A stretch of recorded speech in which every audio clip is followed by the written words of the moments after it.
Disclaimer, यह anime हमारा नहीं है, हमने खाली इसको हिंदी एक्सप्लेन किया है। तो दोस्तों, एपिसोड दूसरा बिना ना देरी करते हुए एपिसोड को स्टार्ट करते हैं। किताब उसी जादूगर की है और यह लाश भी उसी जादूगर की है। हमें बताया जाता है कि वो जादूगर हर एक चीज में इतना माहिर था कि वो मानो कि वह एक इंसानी रूप में एक देवता के बराबर था। देवताओं ने उसे सच में देवता बनाना चाहा, पर उसने साफ इनकार कर दिया। लेकिन कुछ वक्त में ही उसका ताकतवर होना इंसानों के डर का कारण बन गया। उसे धोखे से मरवा दिया गया। फिर भी मरने से पहले वह देवताओं की दुनिया में पहुंच गया, लेकिन वो उसके लायक जगह ही नहीं थी। उसका वहां मन ही नहीं लग रहा। इसलिए ऐसा तेंजो के साथ ना हो। वो उसे एक सलाह देता है कि उसे अपने रिश्ते उनके साथ रखने चाहिए जिन पर वह भरोसा कर सकता है। जादूगर को इस चीज की उम्मीद थी कि तेंजो के लिए दोस्त बनाना थोड़ा मुश्किल है, तो वो उसे धीरे धीरे सीखने को कहता है। तेंजो भले ही किताब पढ़ रहा था, लेकिन मानो कि वह सच में उससे बात कर पा रहा है। खैर, जादूगर बोलता है कि तेंजो जिस भी एक चीज के बारे में जानना चाहेगा वो उसके बारे में उसे सब सिखाएगा। तेंजो जादू सीखना चाहता था, तो जादूगर जितने भी जादू जानता था वो सब इस किताब में लिख देता है। लेकिन तेंजो दूसरी दुनिया से आया है, यहाँ के लोगों की तरह उसकी नसों में जादू नहीं दौड़ता, इसलिए उसे जादू सीखने में परेशानी तो होगी, पर उसका काम आसान करने के लिए वो तेंजो को अपनी एबिलिटी देता है।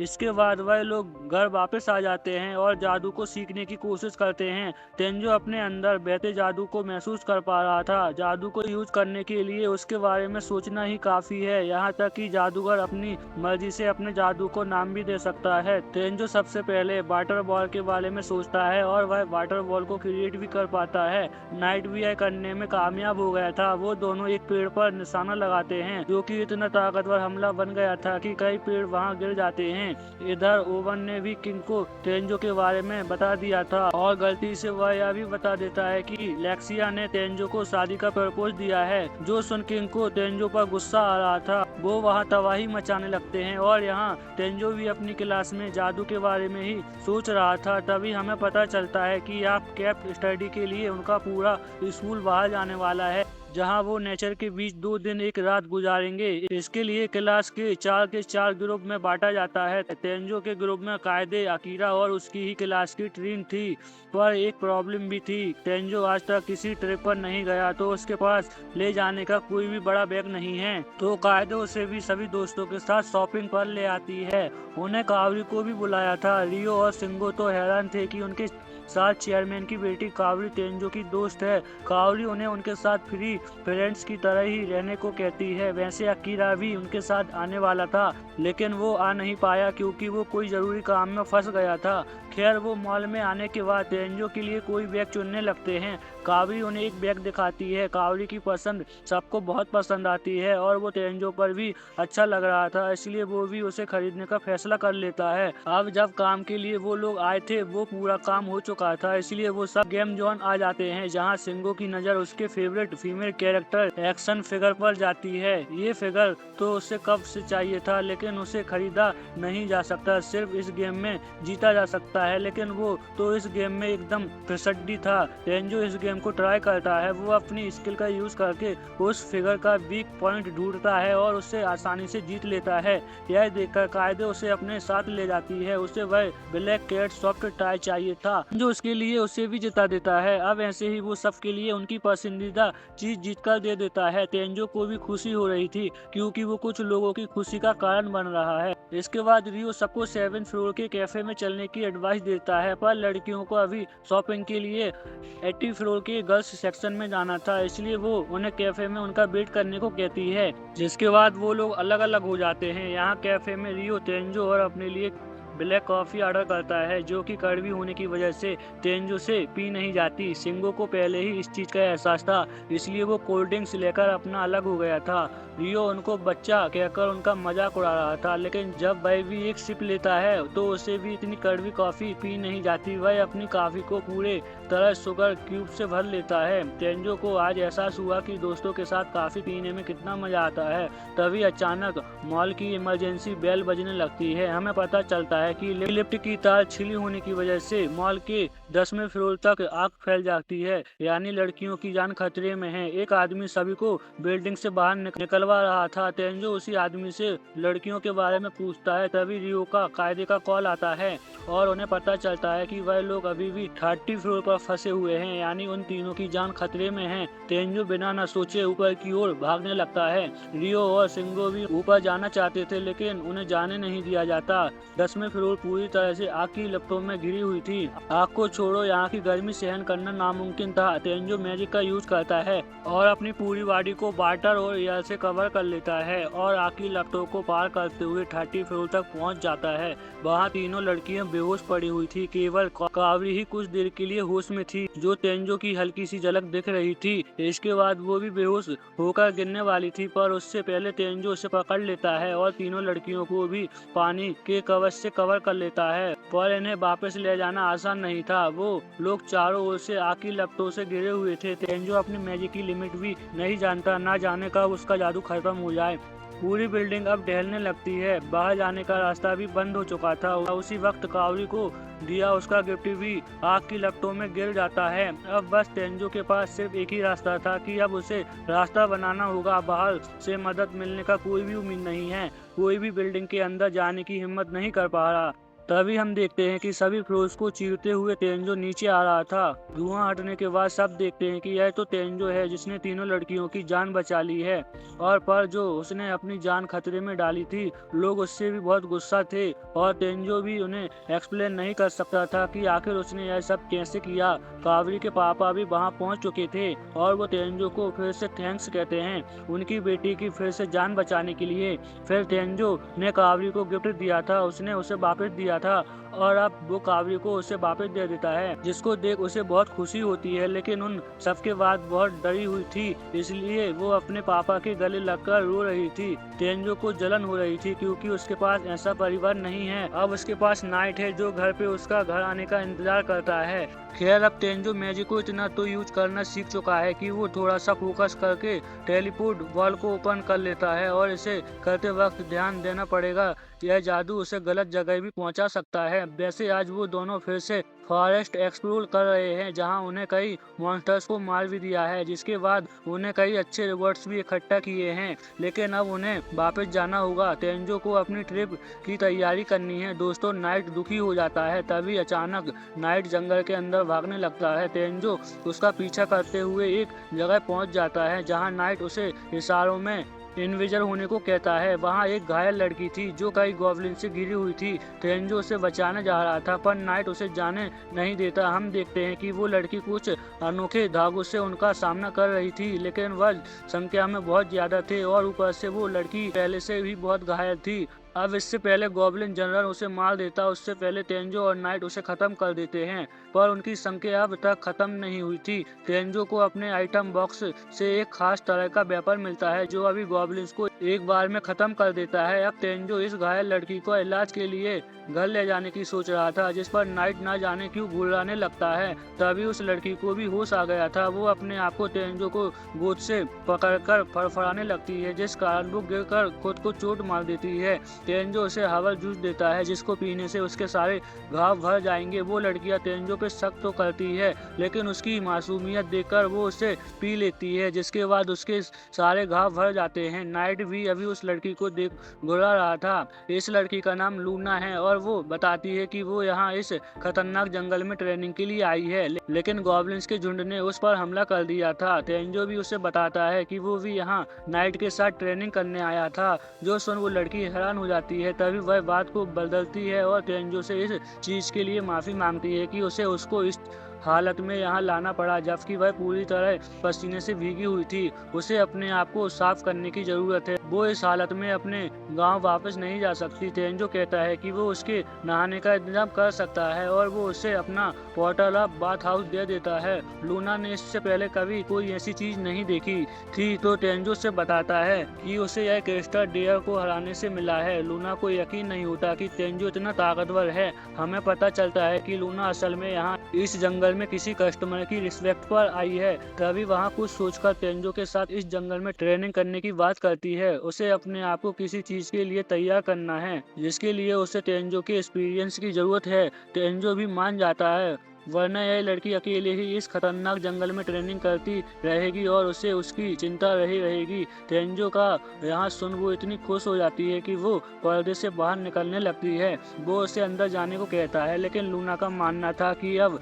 वो दोनों साथ ट्रेनिंग करने वाले हैं तो उनके बीच ऐसे मूवमेंट्स तो बनते रहेंगे। अब अगले दिन से वो तीनों लगातार कुछ दिनों तक ट्रेनिंग करते रहते हैं। इस बीच तेंजो ने लूना को बहुत कुछ सिखाया और उसने भी लूना से बहुत कुछ सीखा और अब लूना इतनी ताकतवर हो चुकी है कि अब वह गॉब्लिन जनरल का आसानी से सामना कर सकती है। लेकिन उनका सफर बस इन्हीं कुछ दिनों का था। स्कूल ट्रिप की वजह से तेंजो यहाँ कुछ दिन वापस नहीं आ पाएगा और वह यह बात लूना को समझा भी नहीं सकता। लूना दुखी तो हो गई थी, लेकिन उसे इस बात को एहसास पहले से ही था। एक दिन तो यह दिन भी आना था, इसलिए आज वह शाम तक लेट ट्रेनिंग करते हैं और इसके बाद बात लेते हैं। पर आज लूना ने तेंजो को पहले भेजा है। अक्सर तो वो पहले बात किया करती थी। तभी हम देखते हैं कि लूना भी उस वक्त हाउस में घुस जाती है। तेंजो वहां से भागने की कोशिश कर रहा था, लेकिन लूना उसे जाने को नहीं देती। आज वो आखिरी बार एक साथ, इसलिए आज वो तेंजो के साथ नहाना चाहती है। यह उसके थैंक्स करने का तरीका है। जो भी तेंजो ने उसको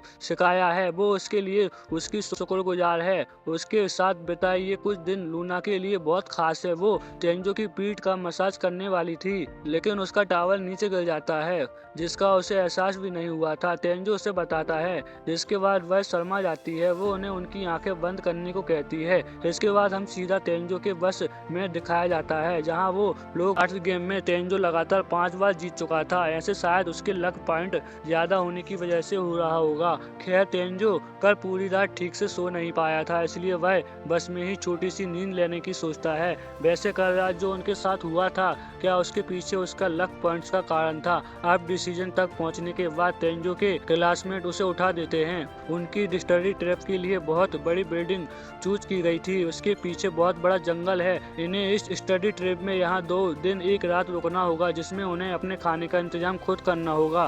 पर उससे पहले उन्हें भी फूड आइटम्स को अपने टीचर से चेक करवाना होगा, ताकि कोई भी स्टूडेंट जहरीला खाना ना खा ले। लेकिन फिर भी अगर यह नौबत आ भी जाती है तो इलाज के लिए उनके पास डॉक्टर भी हैं। आधे बच्चे तो उनको देखकर ही डर जाते हैं। अकीरा तो पहले ही हार मान लेता है, जो सुन सवादा मैडम गुस्सा हो जाती है, क्योंकि यह बस ट्रिप नहीं, अदर क्लोज के बीच हो रहा कंपटीशन भी है, जिसमें जीतने वाली क्लास के टीचर को बोनस मिलेगा। इसलिए सभी स्टूडेंट्स को उनके लिए मेहनत करनी होगी। लेकिन स्टूडेंट को झटका तो तब लगा जब उन्हें यह पता चला कि बिल्डिंग में तो सिर्फ टीचर ही रहने वाले हैं। स्टूडेंट को अपना बसेरा जंगल में ही बनाना होगा। अकीर अपनी टीम को परेशान होने से मना करता है, क्योंकि वो एक्सपीरियंस बंदा है। वो इन सभी को कामों में एक्सपर्ट है, लेकिन उसकी बातों का कोई सीरियस नहीं लेता। वो सब आपस में काम बांट लेते हैं। तेंजो और कायदे मछलियां पकड़ने जाएंगे एंड अकीरा और रिन यहाँ फल और मशरूम इकट्ठा करेंगे। लेकिन जिस जगह उन्हें फिशिंग करनी थी वो जगह पहले ही भरी हुई थी। यहाँ रियो ने भी अपना अड्डा दबोच लिया था, पर तेंजो को थोड़ा फोकस करने से वो यहाँ एक अच्छी जगह ढूंढ लेता है जहाँ मछलियाँ तो बहुत थी, लेकिन इस नदी का वाटर लेवल इतना नहीं है फिशिंग की जा सके। तेंजो अपने सिरवस ऊपर करता है और नदी में कूद जाता है। लूना को सिखाई गई बातें उसके यहाँ काम आ रही थी। वो देखते ही देखते बाल्टियां भर मछलियाँ पकड़ लेता है। यह कारनामा देख सारे स्टूडेंट वहाँ हैरान हो गए थे। और यहाँ दूसरी दुनिया में हम लूना को देखते हैं। हमें पता चलता है कि लूना डार्क ग्रुप की हत्यारी है, जिसने अब डार्क कई लोगों की जान ली है और अब वो अपने अगले मिशन की ओर बढ़ रही है। और यहाँ रिन भी हैरान थी कि तेंजो ने यह सब मछलियाँ अपने हाथों से पकड़ी है। तभी तेंजो की नज़र अकीरा पर जाती है, जो अधमरी हालत जैसा जमीन पर पड़ा हुआ था। असल में रिन ने उसे बहुत काम करवाया है, यहाँ तक कि उसने जहरीले मशरूम भी खाए हैं। भालू का भी शिकार होते होते बचा है। तेंजो यह सुन उसके लिए परेशान होने लगता है। वो अपनी स्किल का यूज करके अकीरा का हेल्थ स्टेटस को चेक करता है, लेकिन वो देखता है कि उसकी बॉडी तो एकदम नॉर्मल। तेंजो को अपने लिए परेशान देख अकीरा को अच्छा लगता है। इसके बाद वो सब अपना लायक खाना इकट्ठा करते हैं। तेंजो पूछता है, हम चारों में से खाना बनाएगा कौन? खैर वो फूड चेकिंग के लिए बिल्डिंग में आ जाते हैं। वहाँ तेंजो की मुलाकात कावरी से होती है, जिसके बाद वो दोनों बातें करने लगते हैं। पर कावरी की टीम उसे बुला लेती है क्योंकि यहाँ उनका काम खत्म हो गया था। अब उसके जाने के बाद अकीरा तेंजो के पास आता है। उसे तेंजो से जलन हो रही थी क्योंकि तेंजो और भी अच्छे दोस्त थे और उसे भी प्रिंसेस कावरी का दोस्त बनना है। हमें पता चलता है कि चेयरमैन की बेटी होने की वजह से और उसका रहन सहन और पर्सनैलिटी भी बिल्कुल प्रिंसेस की तरह है, इसलिए बहुत से स्टूडेंट कावरी को प्रिंसेस कहकर बुलाते हैं। वैसे सवादा मैडम भी तेंजो की टीम से बहुत खुश है क्योंकि उनकी क्लास की टीम का खाना सबसे हेल्दी है। इसका मतलब अगर इनकी क्लास अच्छा खाना भी बनाएगी तो वो अपने बोनस के और करीब पहुंच जाएगी। वैसे वो पूछती है कि खाना बनाने वाला कौन है। इस पर सबकी उंगलियां तेंजो की तरफ इशारा करती हैं। अब सवादा मैडम को भी अपने बोनस के लिए तेंजो से ही उम्मीद है, यानी कि तेंजो को मजबूरन खाना बनाना ही पड़ जाता है। वैसे उनका बनाया गया खाना स्वादिष्ट तो लग रहा था। सबने अपना पहला बाइट लिया ही था कि तभी सवादा मैडम वहां आ जाती हैं। उन्होंने शराब पी हुई थी। वो बाकी टीचर्स के साथ तेंजो का बनाया खाना टेस्ट करती हैं। खाने के बाद कोई भी कुछ बोला नहीं था। यह देख के तेंजो परेशान होने लगता है, लेकिन असल में उसका बनाया गया खाना इतना स्वादिष्ट लगता है सबको कि वह सब उसके स्वाद में ही खो गए थे। स्वादा मैडम तो तेंजो के बनाए गए खाने के 5 स्टार के होटल से भी बढ़िया था। तेंजो को भी अच्छा लग रहा था कि सब अपनी प्लेटों को सपा चाटकर अपने पेट के गोदाम को पूरी तरह भर लेते हैं। अचानक सवादा मैडम तेंजो को प्रपोज कर देती है। अब तक सवादा मैडम की शादी नहीं हुई है। उन्होंने अपना पूरा बचपन पढ़ाई और रिसर्च में ही निकाल दिया, इसलिए रोमांस लाइफ का उन्हें कोई भी एक्सपीरियंस नहीं रहा और यही वो कारण है जो आज भी वो सिंगल है। अब ऐसे अच्छे वक्त में जब उन्हें बोनस मिलने वाला है, उसके साथ उन्हें अच्छा खाना बनाने वाला पति भी मिल जाएगा, तो उसकी खुशियों की दुनिया पूरी हो जाएगी। लेकिन सभी स्टूडेंट्स और टीचर सब इस रिश्ते के खिलाफ थे। सवादा मैडम तेंजो का पीछा छोड़ देती है, इसलिए कायदे तेंजो को बुराइयां गिनवाने लगती है, जिसको तेंजो गलत समझ लेता है। पर मैडम किसी की बातों पर ध्यान नहीं देती। सब उन्हें रोकने की कोशिश कर रहे थे। सवादा मैडम को यह अच्छा नहीं लगता कि सब लोग उनके प्यार को एक नहीं होने दे रहे हैं। तेंजो भी उन्हें समझाता है, लेकिन समझाते समझाते वो उनकी तारीफ कर देता है, जिससे वो तेंजो को अपने सीने से चिपका लेती है। कायदे तेंजो को छुड़ाने की कोशिश कर रही थी और यहाँ अकीरा को तेंजो से जलन हो रही थी। तभी रीन सवादा को बताती है कि तेंजो सांस नहीं ले पा रहा है। तब जाके वो उसे छोड़ देती है और तेंजो चैन से सांस ले पाता है। अब इसके कुछ देर बाद तेंजो अपने टेलीपोर्टेशन मैजिक से वापस घर आ जाता है और नाइट के लिए खाना भी लाता है। उसे खाना खिलाने के बाद वो वापस आ जाता है। यहाँ सभी स्टूडेंट्स नहाने के लिए जा रहे थे। वहाँ सभी तेंजो की बॉडी देख हैरान थे। यह देख अकीरा को फिर से जलन होने लगती है कि तेंजो की बॉडी और शक्ल दोनों ही अच्छी है। यह रीन भी चेंजिंग रूम में कायदे की बड़ी बॉडी का फायदा उठा रही थी। उसी वक्त कावरी वहाँ आ जाती है। यह सब यहाँ कायदे की अच्छी बॉडी के बारे में बात कर रहे थे। तभी कायदे उन्हें आज जो सवादा मैडम ने किया उसके बारे में उन्हें बताती है, जो सुन कावरी हैरान हो जाती है। कायदे भी अपने आप को मोटिवेट कर रही थी तेंजो को प्रपोज करने के लिए और उसका यह बड़बड़ाना कावरी भी सुन लेती है। वो उससे पूछती है कि क्या तेंजो को पसंद करती है, जिस पर वह साफ इनकार कर देती है कि वो यहाँ किसी और की बात कर रही थी। वैसे कावरी भी इनसिक्योर फील कर रही थी, कहीं तेंजो को कायदे जैसी बॉडी वाली लड़कियां तो नहीं पसंद। अब इसके अगले दिन सभी स्टूडेंट अपने टेंट से सोकर बाहर निकलते हैं तो वो देखते हैं कि यहाँ तो किसी ने तबाही मचाई हुई है। सिवाय तेंजो की टीम के सभी का सामान तहस नहस हो गया था। यहाँ अकीरा ने भी ऐसा कुछ देख लिया था, जो अब उसके पसीने छूट रहे हैं। हम देखते हैं कि वहाँ किसी बड़े जानवर के पैर का निशान है। ये सब फिर जंगल में फल मशरूम इकट्ठा करने आए थे। वहाँ भी अकीरा को एक पेड़ पे बड़े बड़े पंजों का निशान देखने को मिलते हैं। तेंजो को भी अकीरा को बात याद आती है कि उस पर एक भालू ने हमला किया था। तभी लड़कियों के सामने वो बड़ा सा भालू आ जाता है, जिससे जान बचाकर वो लोग कैंप के ओर भागने लगते हैं। इस वजह से वहाँ कई टेंट तबाह हो गए थे, लेकिन उसके बावजूद उसने उनका पीछा नहीं छोड़ा था। तभी सवादा मैडम उन्हें एक बेंच के पीछे बुलाती है, जिससे वो भालू टकरा जाता है और उन्हें मौका मिल जाता है बाउंड्री की दूसरी ओर जाने का। लेकिन भागते वक्त सवादा मैडम गिर जाती है और उस भालू ने उन्हें मार ही दिया था, पर तेंजो उसके हाथ को पकड़ लेता है और घुमाकर उसे जमीन पर पटक देता है। सभी लोगों की आंखें फटी की फटी रह जाती हैं। सवादा मैडम भी हैरान थी। वैसे तो वो उसकी टीचर है और जो उसने यह काम किया है उन्हें उसे डांटना तो नहीं चाहिए। यह सच है कि आज उसकी वजह से उसकी जान बच गई। वह तेंजो को कोई पनिशमेंट नहीं देगी, बल्कि वह तोहफे में अगर वह चाहे तो वो उसके साथ शादी कर सकती है, जिसके लिए तेंजो उन्हें मना कर देता है। पर वह कहती है कि वो उसका इंतजार करेगी। वैसे अभी भालू बेहोश है, तब तक उन्हें पुलिस के आने का वेट करना होगा। डॉक्टर तो इस मरीज पे कुछ दवाइयाँ टेस्ट करना चाहती थी। तभी कावरी सबके लिए एक न्यूज लेकर आती है। वो उन्हें बताती है कि उन्हें गवर्नमेंट की ओर से परमिशन मिल गई है इस भालू को सिक्योरिटी गार्ड बनने के लिए, लेकिन अगर वह फिर से हमला करता है तो इस बार वो उन सब का खाना बन जाएगा। भालू को कावरी से डर लग रहा था और इस तरह उनकी स्टडी ट्रिप खत्म होती है।